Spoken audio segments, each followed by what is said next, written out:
mean, when I look back now, I've worked with most of the people that I respect most in music, even the people that I came up listening to. The same way he was saying, I wanted to build with Outkast and the Dungeon Family, and we came out to Atlanta and that happened. I think all three of us have been in that situation where we've been blessed to work with a lot of the people that we imagined we could work with, but never really thought it would really happen. But we were driven enough to actually see it through. And so I designed studios, recording studios. I've actually done some work with One Root. We donated some microphones. My company donated some microphones, Salem Songs a couple years ago to One Root. And this is my second time speaking on a panel here. So I've designed studios for, when Jill Scott was on tour with Jazzy Jeff doing the Budweiser tour a couple of years ago, I designed a recording studio and a vehicle for them.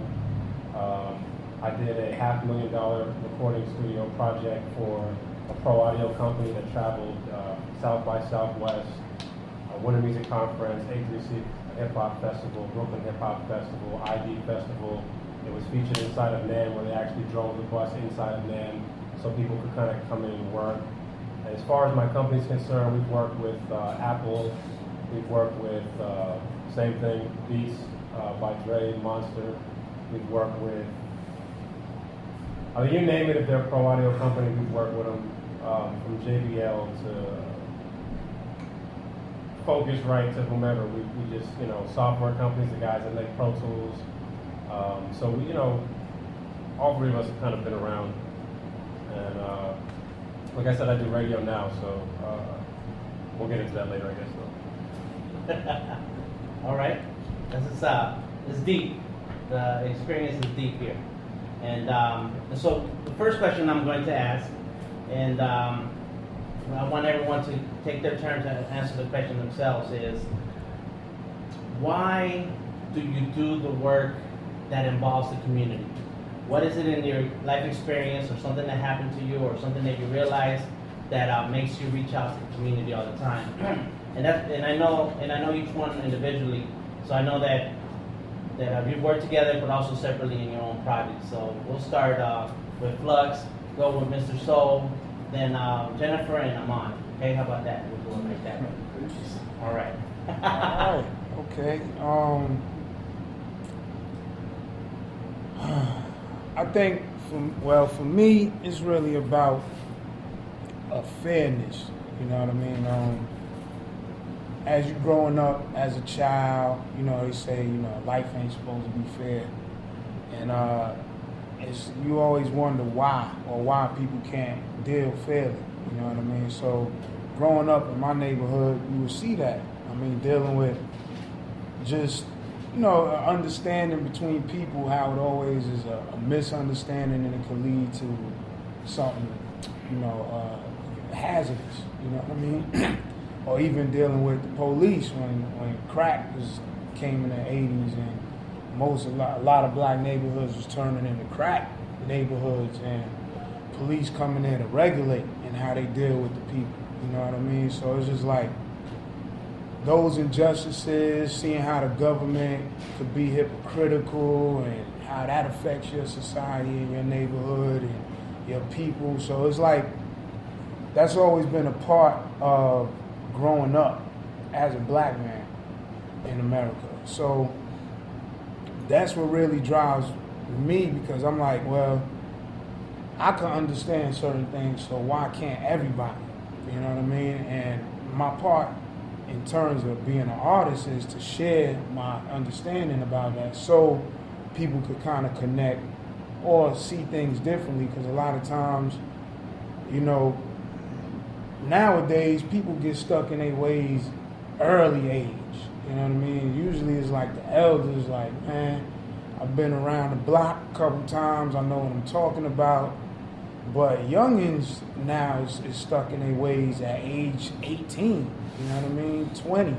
So it's like a lot of people ain't hearing each other. And as an artist, it's like sharing my perspectives, maybe you can see things differently, you know what I mean? Because I get it that way. I look at other artists or just situations and be like, dang, I never thought of it like that. And it opens my consciousness to different possibilities and how I express myself, how I understand this thing called life. So that's the basis for my thing. It's an injustice and an unfairness. And through that, I've gained a broad perspective on things, and I got a lot of tolerance for misunderstanding. All right. For me, I'll answer the question first of what happened. You said what happened to define that. And it's a tail end off of some of the things that he just spoke on. Is what happened for me is that I was born black. And in a society that does not have a particular type of tolerance for black men. And a society that want those black men gone. And I didn't learn that until I was maybe 13, 14, because those first few years I was taught the world through the eyes of my mother and my father, which was not really what I had grown to learn. You know, so at a certain age, I believe I was about 14, I picked up a book. The name of the book was What They Never Taught You in History Class. And then the book changed my life because I realized that everything I had been indoctrinated with at that point was a fraud, and that the problem that was being introduced to me through hip hop, through groups like X-Clan, Tribe Called Quest, Public Enemy, and artists who implemented social commentary in their music, what became evident to me that there was even bigger problem. And this is all around the time, like I said, where I adopted hip hop music and the art form, which was graffiti. So this is all going on simultaneously. And so instantly, for me, I felt like it only made sense that art and activism would go hand in hand, because I was getting these lessons through art, which was hip hop. A lot of the graffiti pieces that were painted in the late 70s and early 80s were political pieces. And so art had became the medium that I would use to express myself when I couldn't express myself, or to be the voice for the voiceless. So as I began to grow older, I realized that there was a problem that was bigger than just being a black male in America. There was a problem with the fair treatment of humanity across the world. And while I can identify me being at the end of the totem pole in that fight, there's still a global issue that's greater than what I had learned in the first few, decades, the first decade or so of my life. So again, art intensified through people that I looked up to. There are artists that I looked up to who utilized their talent to speak social, political, and spiritual concepts, to kind of counter the thought process that propaganda feeds us. It feeds us white against black. It feeds us rich against poor. It feeds us power against powerless. And I feel like art is a tool and a medium to break down all those barriers as it has done before. So, the flip side of that is, at an early age, I felt like that was just my responsibility as an artist. It wasn't for me. Art wasn't a talent that was given to me to get girls, to make money, to be popular.